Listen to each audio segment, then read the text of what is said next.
ঘটনাটা আমি আজকে ৫-৬ দিন ধরে বিছনাত আমার নিজের শারীরিক অসুস্থতার কারণে।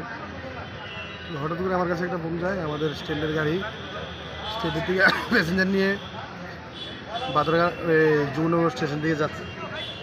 তখন যে ড্রাইভারটা নাকি স্পটেই ওনার প্রাণ হানি হয়। তখন আমি সঙ্গে সঙ্গে যত সকালবেলা তার কারো ফোন খোলা থাকে না, যারা আমার ফোন করেছে বললাম স্পটে যান, এলাকাতে খবর দিন, থানাতে যান, কী অবস্থা আমাকে জানান। আমিও অসুস্থ তারা জানে।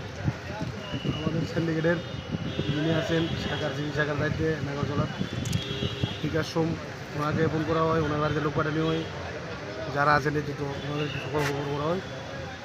আমাদের শ্রমিকরা ছুটে দিয়েছে, মারা গেছে, এবং এখানে আনা হলো, এখান থেকে মর্গে বডি ঢুকিয়ে বাড়িতে গেছে। তখন আমি আস্তে আস্তে আমার তো আর এমনিতেই শারীরিক নিজেরই শরীর অসুস্থ, তার উপরেও তো ওর একটা বন্যতে হতো।